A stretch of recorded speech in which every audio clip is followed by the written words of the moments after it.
51 Cici loro papat ya harus dari satu gitu ya guys. Yang saya hormati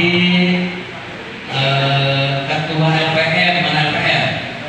LPM maka LPM, terus PKK anak tuh, PKK anak, terus posyandu juga dia nih. Kita ada L4, tahu L4? Dulu lagi. Yang saya hormati Ketua Karang Taruna, ya, Ketua Operasi ada beserta pengurusnya, Siti Manike, bendahara, sekretaris, wakil ketua anggota, berarti wakil ketua usaha, Siti Maning, belum hadir. Ya. Bapak dan Ibu hadirin yang tidak bisa sebutkan saya satu persatu, termasuk Pak pendamping yang selalu mendampingi terus. Pertama, saya ingin memperkenalkan diri. Dari tadi kayaknya mukanya Pak RT siapa di semua ngomong ya? Ngomong dari apa siapa di semua ngomong, ya kan? Makanya ada istilah, ada peribahasa Pak RT, tak kenal maka tak kenal maka tak nyapa. Jadi Pak RT bakal dikenal pula yang dinyapa, jangan kayak tadi kapok. Siapa tinggi, angkatnya rembel, mau ngangkat. Pengen nih, bukan pengen pakai telos. Perkenalkan, nama saya Dadang Supriyatna. Ya, saya dilahirkan sampai dengan SMA itu hidup di Sumedang. Di Desa Cigedei, Kecamatan Darmaraja. Lebah-lebahe itu jati gede nih. Sing senenge wong Indramayu, sing sengsara wong Sunda. Karena apa? Umahnya direndam. Wong Indramayu mau wong Cirebon seneng banyak akeh. Tapi nggak apa-apa, khusus untuk orang Indramayu ikhlas. Iya kan? Tapi alhamdulillah saya juga merasakan enaknya jadi orang Indramayu. Jadi yang ke bawah apa banjir. Ke bawah banjir, sing Sumedang, nenek, terus nyangkut nih jembatan Bangkir, iya kan, jembatan Bangkir kok Pak, jembatan karet kan, jembatan karet Bangkir tahun 95 tuh Pak, 95, terus punya istri orang Indramayu, asli Lemah Abang, Gawang Kota, tapi tinggal mulai pada bahaya wong kampung, ning desa tuh, desa Papian Udi, Kecamatan Indramayu. Jadi kalau Bapak dan Ibu nanti ke Indramayu belok kiri dari jembatan bakal lurus kan ke laut kan? Ya sebelumnya laut lah. Ya, jadi Bapak Indramayu mampir ke rumah saya, insya Allah lah kalau kopi teh gula ada. Terus kalau Bapak dan Ibu juga ke kecamatan, tolong nanti sapa saya, sapa Bapak, makanya apa tadi? Panggil lah gitu ya. Bapak boleh memanggil Dadang, boleh memanggil Pak Camat, boleh memanggil Pak Dadang. Terus Dadang nggak apa-apa gitu. Kali kok di sana lagi nyanyi. Nah, jadi saya ditugaskan oleh Pak Bupati tanggal 12 September hari Jumat untuk menjadi camat Cirebon. Jangan lupa disapa saya. Termasuk juga saya ketika ke desa karena belum kenal satu-satu dengan Pak RT, ya tolong nyapa lah ya. Nyapa, insya Allah kalau nyapa segala macam kita akrab gitu. Kalau sudah akrab gak enak tuh Pak. Kalau sudah akrab, sudah apa ada chemistry, ada sinergi, yang kerja juga enak lah kita. Itu perkenalan. Kedua, terkait dengan materi hari ini Bapak dan Ibu sekalian, karena ini adalah tugas dari pemerintah terkait dengan desa sadar hukum, makanya akan saya sampaikan. Tentunya masyarakat di sini bukan hanya masyarakat saja, tetapi siapa? Semua warga yang ada di desa tersebut, termasuk pemerintahannya, termasuk RT RW-nya, termasuk BPD-nya, masyarakatnya, semuanya harus mengerti hukum, semuanya harus memahami aturan. Bahkan bahasa skema hak dan kewajibannya perlu dipenuhi. sehingga nanti ketika hak dan kewajiban itu sudah dilaksanakan, insya Allah terjadi keamanan, terjadi kenyamanan, dan juga keadilan di desa. Pengen beli masyarakat desa Cikedung itu aman, pengen beli nyaman, ya, pengen beli ada keadilan, pasti pengen. Caranya seperti apa tadi? Mengertilah akan hukum, akan aturan-aturan, dan mengertilah tentang namanya hak dan kewajiban. Salah satunya apa? Hak dan kewajiban Pak RT, Pak RW, hak dan kewajiban pemerintahan desa, hak dan kewajiban DPD, termasuk lembaga pemasyarakatan. Hak dan kewajiban pemerintahan desa, haknya apa? Haknya ada partisipasi dari masyarakat, haknya mendapatkan silpa. Tetapi kewajibannya ini harus dilaksanakan. Pamong desa ada namanya Pergub 30 tahun 2020 tentang apa? Tentang pemberhentian pengangkatan pamong desa. Ada namanya Pergub 111 tentang apa? Tentang jam kerja dan pakaian pamong desa dan kepala desa. Ini harus diikuti. Karena apa? Kita ini ketika sudah mencatatkan diri menjadi pamong desa, menjadi bagian dari pemerintah desa, artinya harus taat aturan, harus taat hukum. Ya. Kalau tidak taat aturan, tidak taat hukum, ngapain jadi pamong desa, ngapain jadi RT, ya kan? Makanya ketika kita sudah mencatatkan diri, ayo kita taati aturan-aturan yang sudah dibuat.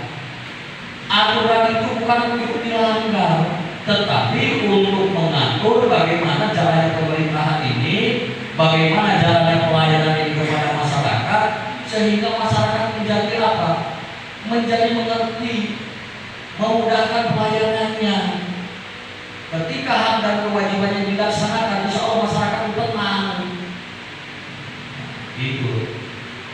Salah satunya adalah apa lagi? Terkait dengan APBDes. APBDes itu ada namanya Pergub 99 tahun 2022 tentang pedoman penyusunan anggaran pendapatan dan belanja desa. Ada lagi Permendagri nomor berapa? Nomor 20 tahun 2018 tentang apa? Pengelolaan keuangan desa. Semuanya ada aturan-aturan. Kalau tidak diatur nanti akan semena-mena, sehingga tidak akan namanya menyentuh kepada pelayanan masyarakat, tidak akan menyentuh kepada apa? Kebutuhan-kebutuhan masyarakat. Contoh, misalnya, dalam penyusunan APBDes kita ada namanya postur APBDes. Postur APBDes itu apa?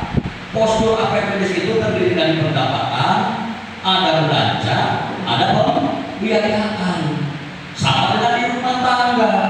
Di rumah tangga ini ada pendapatan, ada namanya belanja, ada pembiayaan. Isinya pendapatan itu apa? Adalah sesuatu yang dinilai dengan uang masuk ke kas daerah, ke kas desa untuk menjadi sumber pendapatan. Contoh satu, pendapatan asli desa. Dua, pendapatan transfer. Terdiri dari apa? Dana desa, alokasi dana desa, terus apa lagi? Bantuan keuangan provinsi, bantuan keuangan kabupaten, bagi hasil pajak. Nah, ada lagi apa pendapatan itu? Pendapatan desa lain-lain yang sah. Contohnya apa? Ada hibah, ada sumbangan dari pihak ketiga, ada pinjaman, itu boleh. Dan ini semua Bapak dan Ibu ada aturannya. Tidak bisa seenaknya Bapak dan Ibu atau kita semua wes rumah kamu masuk desa, kamu kita nggak bisa. Contoh misalnya, ketika pendapatan asli desa, hasil dari tanah kas desa itu namanya ada bongkok, ada titik syarat, ada tanah bangunan. Peruntukannya sudah diatur juga. Tanah bongkok itu menjadi sumber pendapatan tunjangan bagi perangkat desa dan kubu. aturannya seperti apa? Aturannya silakan di Perdes, itu tanah pokok. Yang kedua tanah intisara untuk apa? Berdasarkan peraturan yang baru, tanah intisara dua pengaturannya. Yang satu untuk pemerintahan, yang satunya lagi untuk pembangunan. Prosentasenya silakan 30-70, tetapi itu peruntukannya. Lalu dana desa Bapak dan Ibu, itu dana yang dititipkan oleh pemerintah pusat ke desa.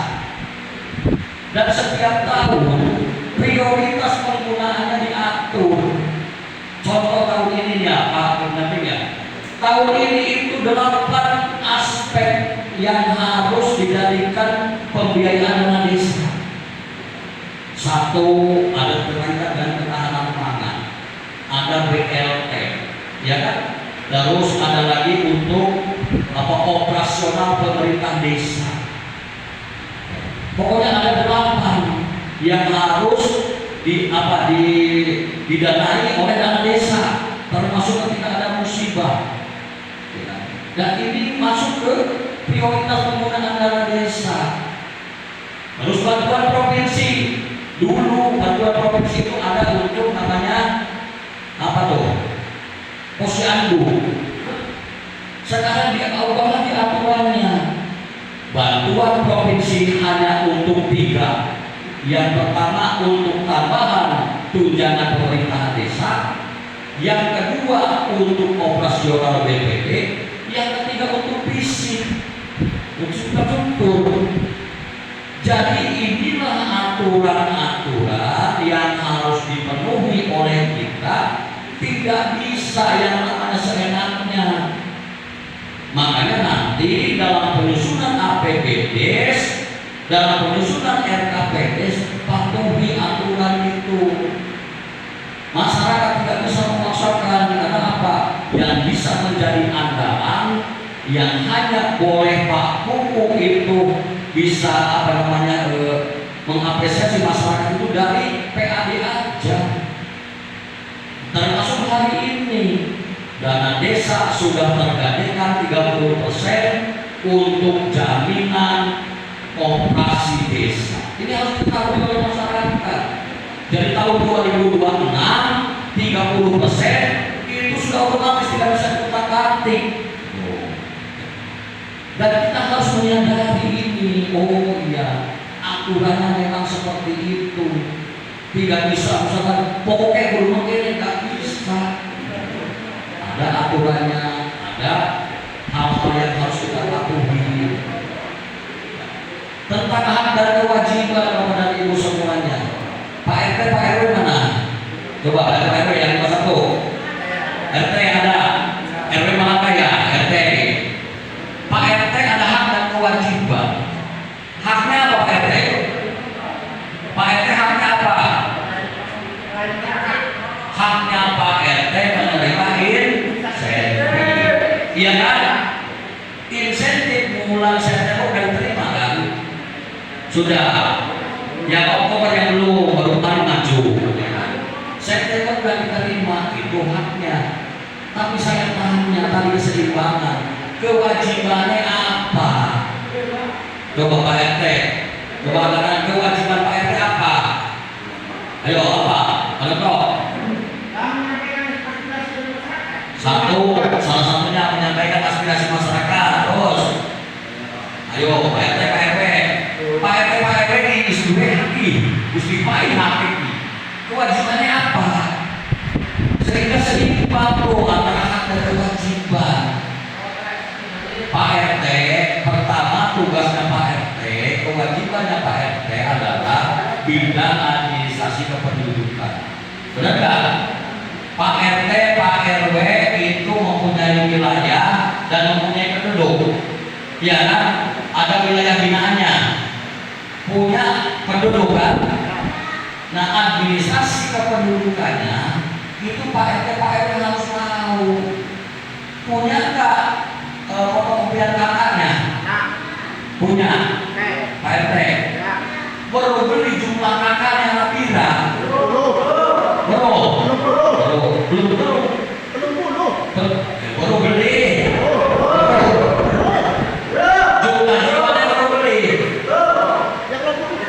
beli burung bajuannya mah, anak kira-kirane, iya kan? Dari Pak RT Pak RW karena tugasnya bidang kependudukan harus tahu. Oh, jumlah penduduk wilayah binaan saya sekian, anak rumah semene, jumlah kakaknya semene. Jadi apa? Termasuk kudu duwe alatnya buku itu kependudukan. Apa itu buku itu kependudukan? Buku catatan keluar masuk warga RT. Dalam buku induk itu kan ditulis tuh, ya kan? Satu, nama kepala keluarga, misalkan Dadang, ya kan? Tulis Dadang, tempat tanggal lahir segala macam, ya kan? Pendidikan, tempat tanggal lahir. Terus nanti di bawahnya, Dadang ini mempunyai istri, namanya istri Dadang. Ada tempat tanggal lahir segala macam. Terus punya anak, namanya anak Dadang, ya kan? Di bawahnya nih. Nah, anak Dadang itu sudah nikah nih sama anak cucu, pindah ke RT sini. Nah, Pak RT harus tahu itu. Ya dengan sekarang anak kecil aja mungkin kita sudah tak tahu, ya kan? Karena kita kurang peduli terhadap kependudukan. Termasuk Pak RT mempunyai stempel, dua stempel. Dua. Terus pertambah burung. Wis. Garing dua stempel, garing dua stempel, garing dua stempel. Iya sih, Pak. Stempel kan. Masyarakat Bang. Siapa? Batik itu masyarakat. Ya, baik kita ada di apa ya? Loh, itu yang satu.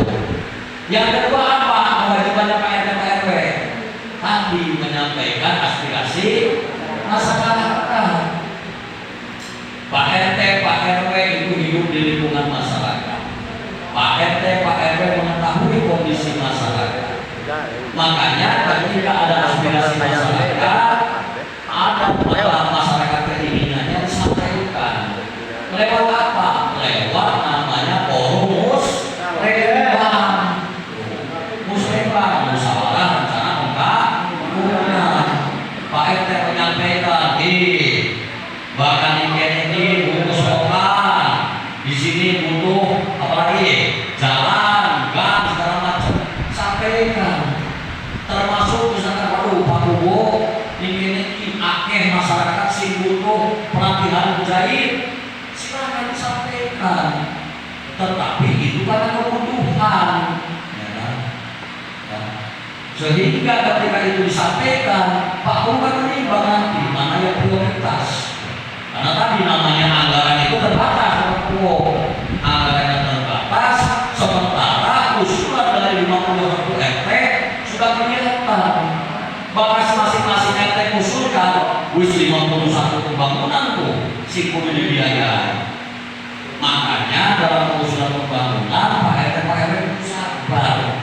Kenapa? Keterbatasan anggaran, usulannya akeh. Tetapi yang penting Pak RT Pak RW sudah melaksanakan tanggung jawabnya. Apa? Menyalurkan aspirasi masyarakat. Yang kedua, yang ketiga, apa tugas Pak RT Pak RW? Ayo, yang ketiga nih, Pak RT Pak RW harus menjadi penggerak partisipasi dan gotong royong masyarakat.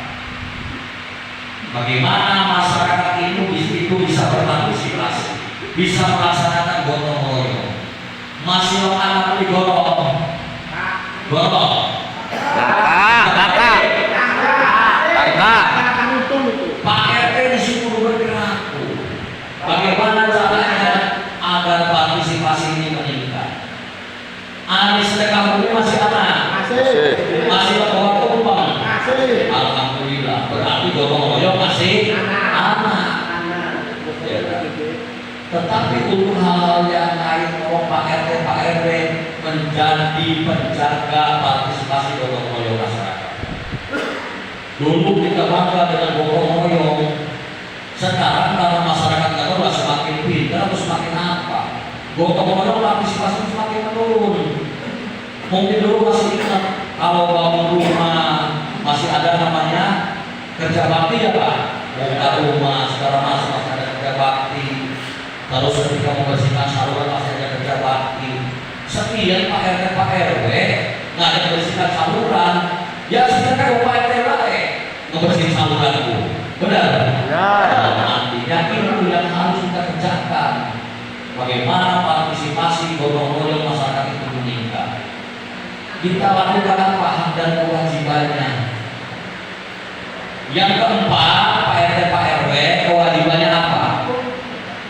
Apa singkatan RT? RT singkatannya apa? Rukun tetangga. Jadi karena singkatannya rukun tetangga, berarti Pak RT Pak RW harus menjadi pengaman masyarakat, harus menjadi orang yang paling depan ketika ada permasalahan di masyarakat. Maka anak tetangga, balik tetangga ribut, si pertama dilaporkan siapa? RT. Karena apa? Rukun tetangga. Tugasnya merukunkan tetangga. Apakah pos kamlingnya masih berfungsi? Tidak. Tidak. Apakah ronda malamnya masih anak beli? Tidak perlu anak. Karena apa? Tugas RT dan RW adalah menjaga keamanan lingkungan masing-masing. Bukan berarti harus jaga TPK, tapi partisipasi masyarakatnya digerakkan, gotong-royong masyarakatnya digerakkan, sehingga apa? Keamanan lingkungan bisa terjaga. Tadi hak dan kewajiban, ya. Pos ronda harus jalan, masyarakatnya harus melaksanakan sistem. Masih ada beli tulisan di rumah RT 1 kali 24 jam aku wajib lapor. Masih pada lapor beli. Tulisannya mana? Lapornya beli. Ditekani bahwa ekonomi. Kenapa harus timbang-timbang itu ya? Boga. Ya. Misalkan anak rumah bertamu ini pakai Pak RT, ya kan, bertamu nih di rumahnya Pak RT. Pak RT orang peduli, barang mau pun niatnya jahat, ya kan, niatnya jahat, ingat biasa lah, nggak boleh dukun sendiri kalau enggak, ya kan, nggak boleh dukun sendiri, tenang ini, Pak RT memang baik, ya. Terus berbuat jahat, Pak RT mau kemana nyarinya? Benar nggak? Tapi begitu 1 kali 24 jam tidak lapor, Pak RT datang ke rumahnya silaturahmi, karena itu tugasnya. Mana fotokopian KTP-nya, ya kan? Alamatnya ini, maksudnya apa? Ketika ada kejadian Pak RT Pak RW sudah kena di alamatnya, maksudnya tujuan mungkinnya. Jadi kalau ada kejadian, ada polisi nanyain segala macam, kita sudah melaksanakan tugasnya. Untuk kalau masih begitu, coba kalau ada dari luar negeri datang ke kita, ngadon meninggal, Tuhan pribadi yang terjadi. Jadi jauh-jauh di rumah besar, pribadi kematian, benar beli? Iya. Jadi kitanya harus peduli terhadap lingkungan, keamanan, kerukunan tetangga itu menjadi tanggung jawab kita semua. Tetapi yang paling depan itu adalah Pak RT. Pak RT itu dianggap masyarakat orang yang berwibawa. Pertama untuk RT ini. Iya.